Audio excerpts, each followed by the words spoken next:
Hello everyone, एक बहुत ही अच्छी वैकेंसी आप लोगों के लिए निकल कर आई है। परमानेंट और कॉन्ट्रेक्चुअल दोनों तरह का जो है पोस्ट इसमें दिया गया है सैनिक स्कूल से। आप लोग सब जानते हो कि सैनिक स्कूल में जो भी आप लोग को सैलरी दी जाती है वो जो गवर्नमेंट का रूल है, जो भारत सरकार का, इंडियन गवर्नमेंट का जो रूल है उसके अकॉर्डिंग दिया जाता है। तो यहाँ पर जो रेगुलर वैकेंसी है यानी कि जो आपका परमानेंट वैकेंसी है उसमें आपकी सैलरी अच्छी खासी बनने वाली है, मतलब लगभग 60-70,000 जो है आप लोग को सैलरी मिल जाएगी। पीजीटी टीजीटी दोनों पोस्ट पर है और कुछ नॉन टीचिंग वैकेंसी भी है, तो आप उसके अकॉर्डिंग भी अपना देख सकते हो। अगर उसमें भी आपका फिट बैठता है, आपका जो है एलिजिबिलिटी उसमें जाता है, तो आप उसको भी भर सकते हो। बहुत अच्छा अपॉर्चुनिटी जो है सैनिक स्कूल में काम करने का आपको मिलने वाला है, क्योंकि एक रेप्यूटेड स्कूल भी है। फैसिलिटीज रहने का आपको मिल जाता है क्योंकि क्वार्टर इसमें दिया जाता है। आप लोगों को जो है कैंपस, सेफ कैंपस मिल जाता है, तो कोई भी कहीं से भी जाकर के वहां पर काम कर सकता है एकदम पूरी तरीके से सेफ एरिया में। चलिए स्टार्ट करते हैं इस वैकेंसी के बारे में। अगर आप लोग को सही लगता है तो जरूर से जरूर उसको अप्लाई कर दीजिएगा। इसमें एज क्राइटेरिया भी दिया गया है, जिनका एज उनको लगता है कि ओवर हो चुका है वो लोग भी इस फॉर्म को डाल सकते हैं। तो चलो स्टार्ट करते हैं। उससे पहले फ्रेंड्स, चैनल पर पहली बार विजिट करें तो चैनल को सब्सक्राइब कर लेना, बेल आइकन को हिट कर देना।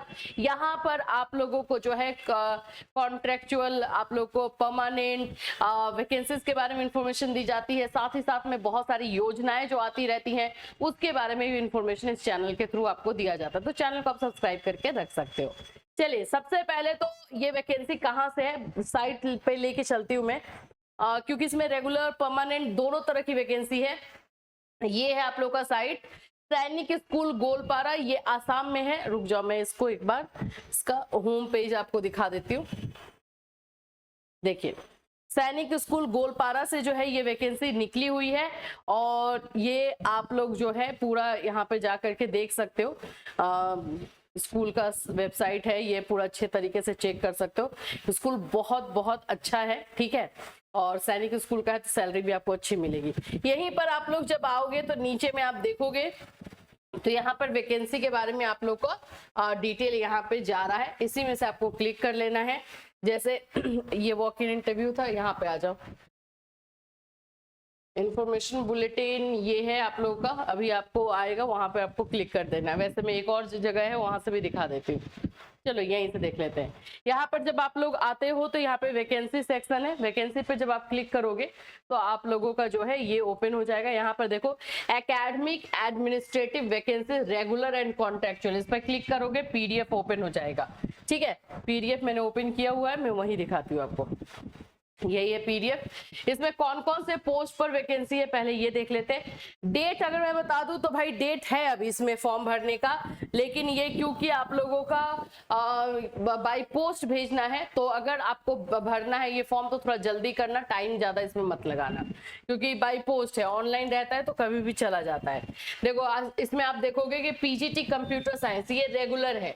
रेगुलर का मतलब होता है परमानेंट वैकेंसी है। इसमें लास्ट डेट आप लोग का 25 जून दिया गया है। 25 जून से पहले आप लोगों का जो है फॉर्म कॉलेज स्कूल में पहुंच जाना चाहिए, यही इसका मेन क्राइटेरिया। ठीक है, टीजीटी इंग्लिश निकला है, ये भी रेगुलर है। दो इसमें आप देखोगे रेगुलर यानी कि परमानेंट पोस्ट है और बाकी कॉन्ट्रेक्चुअल है। कॉन्ट्रेक्चुअल है भी तो ये 1 साल 11 महीने तक पहले आपको देखेंगे, अगर आपका अच्छा काम रहा तो आपको एक्सटेंड करेंगे 3 साल के लिए, आपको एक्सटेंशन इसमें 3 साल के लिए मिलता है। ये सारी चीजें इसमें लिखी गई हैं, तभी बताया जा रहा है। तो ये आप समझ लो कि काम ढंग से करोगे तो 3 साल तक के लिए आपको ये मिल जाएगा। और दूसरी चीज है, उसके बाद भी आपके रिज्यूमे में, आपके सीवी में सैनिक स्कूल में काम करने का एक एक्सपीरियंस जो ऐड ऑन हो जाएगा, तो आप कहीं और पर भी जो अप्लाई करोगे वहां पर आप लोगों को जो है इसका बेनिफिट मिलता है। या फिर सैनिक स्कूल में ही इस तरह के रेगुलर वैकेंसी अगर आती है तो आप लोग उसमें भी अप्लाई करोगे तो आपको प्रेफरेंस दिया जाएगा। तो ये किसी ना किसी तरह से आपके लिए बेनिफिट ही है। चलिए अभी इसमें देख लो, स्कूल मेडिकल ऑफिसर ये कॉन्ट्रेक्चुअल है। पीजीटी मैथ्स ये भी आप लोग का जो है कॉन्ट्रेक्चुअल है। पीजीटी फिजिक्स ये एसटी कैटेगरी के भरेंगे फॉर्म, ठीक है। टीजीटी कंप्यूटर साइंस एक और है, कॉन्ट्रेक्चुअल है आप लोग का, ये आप लोग का भी एससी कैटेगरी के लिए। कैटेगरी भी देखना, जो जनरल कैटेगरी है उसमें सब लोग डाल सकते हैं। फिर उसके बाद है स्कूल काउंसलर, ये जनरल है, कॉन्ट्रेक्चुअल है। लाइब्रेरियन है, कॉन्ट्रेक्चुअल है। क्राफ्ट एंड वर्कशॉप इंस्ट्रक्टर ये भी कॉन्ट्रेक्चुअल है, बैंड मास्टर कॉन्ट्रेक्चुअल है, लैब असिस्टेंट आप लोगों का, lab assistant physics chemistry bio इन तीन का निकला है, मेस मैनेजर है आप लोगों का, ये मेट्रॉन है, ये सारा आप देख लो, इतने सारे जो है पोस्ट पे वैकेंसी निकाली गई है। ठीक है, अब हम आ जाते हैं एक एक करके क्वालिफिकेशन। सबसे पहले पीजीटी की बात कर लेते हैं। जो आपका पीजीटी कंप्यूटर साइंस था, क्योंकि ये रेगुलर है तो इसमें सैलरी आप लोग को अच्छी खासी बनेगी। देखो पे स्केल स्टार्टिंग जो बता रहा है, बेसिक पे 47,600 है, तो इसमें आप लोग का सारे अलाउंसेस को ऐड करते हुए ये आप लोग का 60-65,000 इजिली बन जा रहा है। तो ये आप देख सकते हो उससे ज्यादा ही बनेगा, तो वो आपका हो गया। बाकी यहाँ पे लिखा हुआ है 7 CPC में पे matrix along with other admissible allowances LTC and PS gratuity and other perks as per सैनिक school society rules and regulation, बहुत सारे perks इसमें मिलते हैं। ठीक है, अब बात करते हैं क्वालिफिकेशन आपके पास होना क्या चाहिए। मास्टर, जैसे आप लोग का एमएससी जो है कंप्यूटर साइंस में हो, या फिर आईटी आपने किया हो, या फिर आपने एमसीए किया है तो और उसमें 50% आपका रहना चाहिए। ठीक है, दूसरा आप लोगों का हो जाता है एमई या एमटेक भी किया है, आईटी है तो इसमें भी आ जाएगा। और बीएड भी मांग रहा है कि बीएड भी आपका होना चाहिए। 3 इयर्स इंटीग्रेटेड बीएड एमएड है तो भी कर सकते हैं। 4 years integrated degree with at least 50% marks, ये भी हो सकता है। तो यहाँ पर ओवरऑल मैं बोलूँ तो मास्टर डिग्री आप लोगों को चाहिए होता है, चाहे आप कंप्यूटर साइंस से करो, चाहे आईटी से करो, चाहे एमसीए किया हो तो आप अप्लाई कर सकते हैं, लेकिन उसके साथ बीएड चाहिए। ठीक है, डिजायरेबल में सीटेट और एस्टेट रखा है। अगर आपके पास सीटेट एस्टेट है तो ओके है, और नहीं है तो भी चलेगा। ठीक है, डिजायरेबल में इसको कंफर्म नहीं, मतलब इसको जो है कंपलसरी नहीं किया गया है। बाकी लैंग्वेज आपको आना चाहिए, वही सारी चीजें। एज अगर इसमें हम बात करते हैं तो 40 इयर्स का एज दे रहा है, यानी कि जनरल कैटेगरी के हैं तो आपको 40 साल तक इसमें जो है फॉर्म डाल सकते हैं, क्योंकि रेगुलर वाला है ये। टीजीटी इंग्लिश में आ जाते हैं, ये भी आपका रेगुलर है, परमानेंट है। तो टीजीटी है तो इसमें आपको ग्रेजुएशन लेगा प्लस बीएड लेगा, यही है। 44,900 है, ये भी आपका 60 प्लस ही बनेगा, पूरा 60,000 प्लस ही आएगा इसमें भी। और इसमें आप लोग का या तो बैचलर डिग्री होना चाहिए, 4 इयर्स इंटीग्रेटेड डिग्री कोर्स जो है वो होना चाहिए, 50% मार्क्स बोल रहा है। फिर उसमें बीएड आपका चाहिए होगा, 3 इयर्स इंटीग्रेटेड बीएड डीएड है तो भी चलेगा। 1 ईयर बीएड स्पेशल एजुकेशन, देखो स्पेशल एजुकेशन को हर जगह अप्लाई नहीं करने को मिलता है, लेकिन यहाँ मिला हुआ है कि स्पेशल एजुकेशन वाले भी फॉर्म डाल सकते हैं। और post graduation in concern subject, अगर आपका मान लो कि ग्रेजुएशन में 50% नहीं है तो पीजी का देखना है, लेकिन पीजी में फिर 55% मांग रहा है। ठीक है, और क्वालिफाइड, हाँ सीटेट इसमें मांगा है, सीटेट पेपर 2 चाहिए, या किसी भी स्टेट का जो है आपका पेपर 2 चाहिए।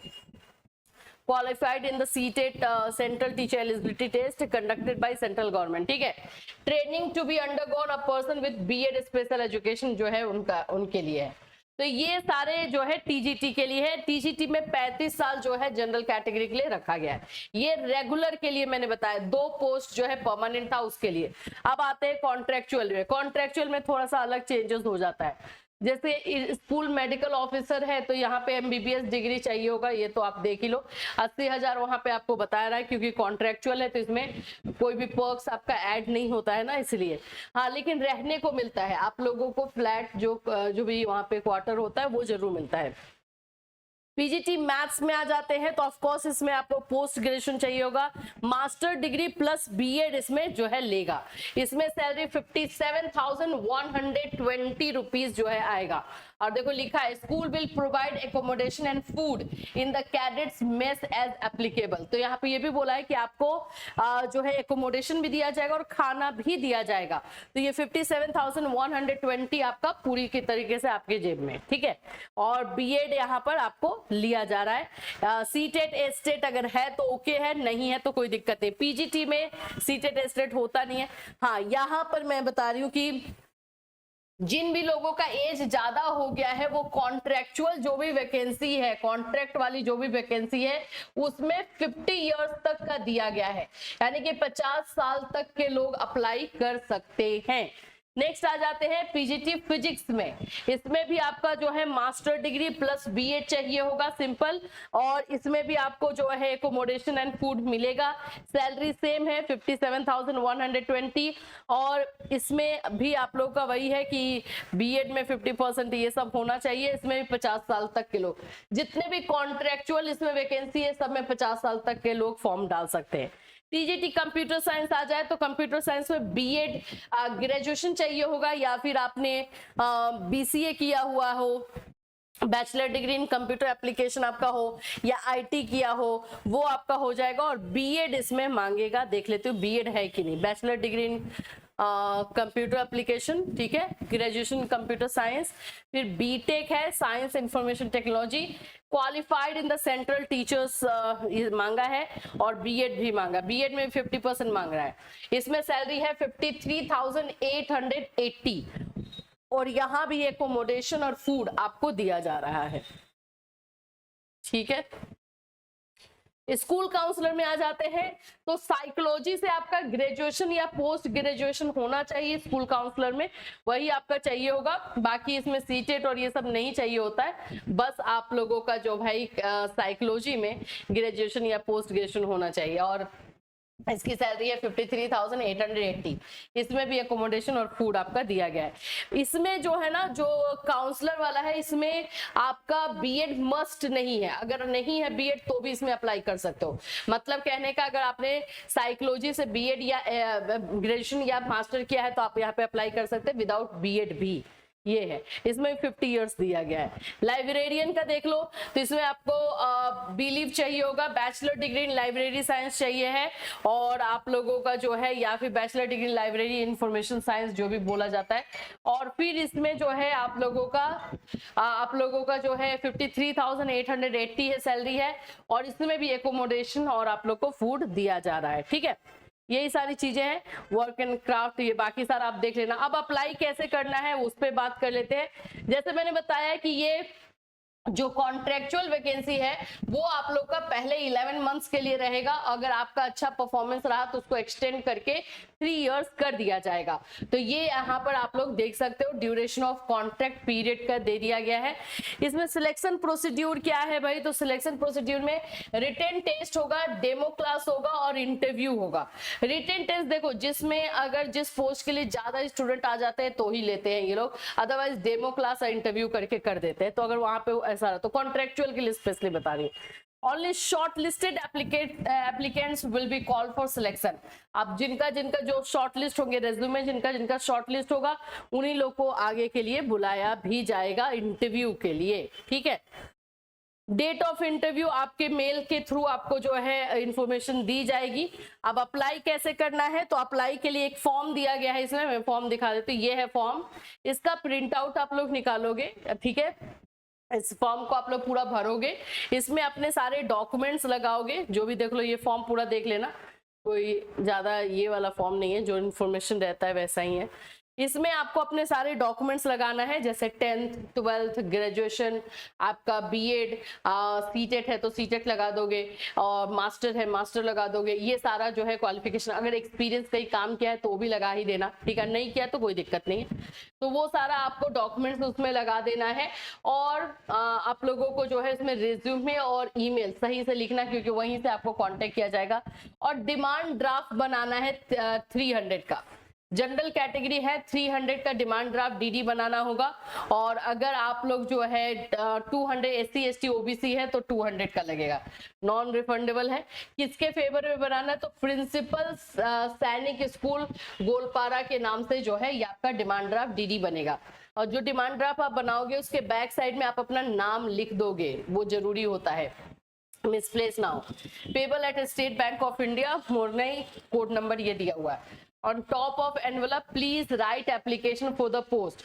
और जो एप्लीकेशन फॉर्म आप भरोगे, एनवलप जो रहेगा उस पे कौन से पोस्ट के लिए अप्लाई कर रहे वो लिखोगे, और उसमें जो है सारे अपने डॉक्यूमेंट्स और ये जो फॉर्म मैंने दिखाया वो उसमें डालोगे। एड्रेस आप लोगों का ये है, पोस्टल एड्रेस, यहाँ पे दिया गया है द प्रिंसिपल सैनिक स्कूल गोलपारा पीओ राजापारा और डिस्ट्रिक्ट गोलपारा आसाम 783133, इस पे आपको सेंड करना है, ठीक है। और उन्हीं को बुलाया जाएगा, जिन जो शॉर्टलिस्ट होंगे उन्हीं को जो है इंटरव्यू के लिए बुलाया जाएगा, और रिटन टेस्ट होगा तो रिटन टेस्ट या डेमो क्लास के लिए, ठीक है। ये सारी चीजें जो है आपको गोलपारा में ही होगी, आपको कॉल किया जाएगा। देखो सैलरी बहुत अच्छी है, कॉन्ट्रेक्चुअल में एज बहुत अच्छा है, जिनका जिनका एज निकल चुका है, रहने को मिलता है आपको, वहां पे जो है रहने खाने को मिल ही जाता है। तो उस पूरे तरीके से अगर हम देखते हैं तो बेस्ट जो है अपॉर्चुनिटी, और सैनिक स्कूल में काम करने का आप लोगों को एक्सपीरियंस भी होगा, ये भी आप लोगों के लिए अच्छी अपॉर्चुनिटी रहती है। तो ये वैकेंसी आप लोगों के लिए, इससे रिलेटेड कोई भी क्वेश्चन कंफ्यूजन है वीडियो में कमेंट कीजिएगा, और इसी तरह की कोई दूसरी वैकेंसी आएगी तो आप लोग को इसी चैनल के माध्यम से इन्फॉर्मेशन देते रहेंगे। फिर मिलूंगी, till then take care everyone.